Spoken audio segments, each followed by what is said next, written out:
Good morning. Just finished breakfast at the summit here at Devil's Backbone Brewery, and I don't think I'm ever going to leave here, you guys. I might just be their mascot for the place. This is just nothing short of phenomenal, and such a kind gift of the owner to do this for AT thru hikers. In my time here, Mighty Blue had one of his good friends show up, and you may recognize him by face or by just his voice. He was on Mighty Blue's podcast last year as he was hiking the Appalachian Trail. His name is Bruce Matson, and his trail name is RTK. So let me introduce you to him. Should I call you Bruce or should I call you RTK? I'll answer to both. You're back in the zone here, right? Oh, and worse. Okay. Hey, dude. So you are coming back out. You visited Mighty Blue, but you're going to go out on the trail today. Yeah, it's. I haven't hiked. I'm not sure I've hiked at all since finishing in September, but we decided we'd do an interview. I would interview Mighty Blue for his show, and I live in Richmond, this is about as close as the trail gets to Richmond. So it turned out to be, timing worked out well too. I didn't think it would be this convenient, but it worked out really well. And with the weekend and all, we're going to go out and hike for a couple of days together with. Sorry, you won't be with us. I know, I am too. I am thinking about going against doctor's orders and joining you anyways. How are you feeling about heading out in the rain? We had talked about it last night, and one of the guys paid me the greatest compliment because they said you still want to go out? It's going to rain both days, and I just kind of shrugged my shoulders, and he goes, I love that. He goes, that's. And it's like, I think when you do this, you realize you just have to deal with every weather issue that comes up, and I'm kind of really excited to just go hike again. And so if we get a little bit wet, the one thing I get to do is after 2 days, I'll be in a home with dry things pretty quickly. Absolutely. I won't have to be managing 4 or 5 days of wet tent, and which, as you know, is a wet tent for 3 or 4 days is about the worst thing on the trail. It's demoralizing. It really is. Because nothing stays dry after 3 days. No. It doesn't matter what you do with your tent and your stuff, you just can't I mean, even this morning, the moisture in the air pre-storm is pretty intense, and that can be enough to make your down soggy, and it's intense. So it'll be fun. It'll be fun. The trail's not too difficult the next 2 days. Yep, it's doable, especially for a thru hiker like you. My legs left me, I'm afraid, a long time ago, so it'll be interesting. Are you missing the trail? Yes, I mean, it's a long story, which you don't have time for, but when I finished, I was tired. I was ready to finish. I've been out there a long time, and I really wasn't interested in hiking ever again. But it's amazing what time does, and I think some of the tougher moments drift away, and you only remember the better times. We laughed about that last night a little bit. And I have to say, I've been very eager to get back out, and I've had a lot of fun following Mighty Blue because we've become friends over the years. And I just am reliving my hike every day when I listen to where he is. And he might be there on a beautiful day and I was there in a snowstorm, but it still allows me to sort of get back into that time and relive those days. And I'm doing it a couple times a week now, and I'm having a really good time just reliving the time. I'm pulling out the AWOL guide and looking at the mileage, and okay, here's where he is, and where was I when he's, So while it was difficult and I had some low moments during the hike, I remember it really very fondly now. It's part of you now. It's part of your DNA. It is, and I'm eager to go out, and I'm eager to go out for a longer period of time. Whether I could do another one, I would have said no way, 6 months ago, but now it seems like a possibility. We related it last night to childbirth. While you're going through it and right after it, it's amazingly intense and too painful to even think about. But as time goes on, having another child sounds like a good idea. Yeah. I don't know, but my wife made the same observation. That's right. It's always dangerous for men to go there, but I went there. It's okay. So you and I have something in common, and the reason why people wanted us to meet, Mighty Blue in particular, was because I think you were the original Cushy life. You just didn't have that name, and you ended up writing a book about that afterwards. Tell us about your book. Yeah, so I have enjoyed a few finer things on the trail. I don't think I'm up to your standards, but I had a lot of good stops at some good bread and breakfast and enjoyed a good meal here and there. But somewhere, maybe 30% of the way through the trail, I had this idea that no one's written a book to tell people where to go to have these great, premium, I call them premium or platinum experiences. And so while I was hiking last year, you have a lot of time on your feet, and I kept thinking about this idea and how the book would look and how it would be structured and what would we do.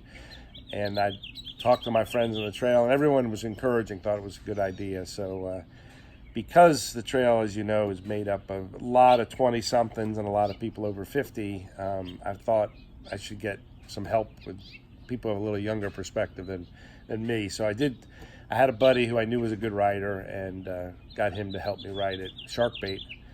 And we worked really hard, and he'll tell you I was a bit of a taskmaster because I really wanted to get it out in time for this hiking season. And we got it out in early March, so it wasn't too bad. So it's a book that those who want to stay at a bed and breakfast rather than a bunk in a hostel, people who want to do a little slack packing, people who want to know where the finer restaurants are. We've got the best breakfast on the trail highlighted in the book, the best ice cream, the best pizza, the best inn, the best bed and breakfast, the best hostel. And we call them all the best platinum experience. I think for your people who know a little bit about the Appalachian Trail, that when you hike the Appalachian Trail, you follow white blazes to get to where you're going. And so if you're hiking the AT, you're white blazing. So the idea of this book is that you're platinum blazing when you're going from nice experience to nice experience. So the book's called Platinum Blazing. Platinum Blazing. The Appalachian Trail. And you can get it on Amazon, correct? You can get it from the authors or from Amazon, both ebook and print book. Now, even before I met you or heard about your book, I actually saw it at several of the places that I stayed. And so I'm going to give a spoiler alert here. Woods Hole Hostel was your absolute platinum award-winning hostel last year. And when I stayed at Woods Hole, Neville actually was sharing that with people. She was really proud of the fact that she had been recognized for the work she's doing. I'm really glad that she wrote me a really nice note of appreciation that, I think sometimes she kind of said sometimes she wonders whether the hard work is worth it all, and being recognized and being reminded how much what she does impacts hikers. She really appreciated it, which made me feel really good. But we have our top award is called the Pure Platinum Award, and of all the experiences, we picked one top experience. So there's a mini chapter in the book about the Pure Platinum Award winner, which was Woods Hole in this edition. Yeah, and she's even since then continues to up her game.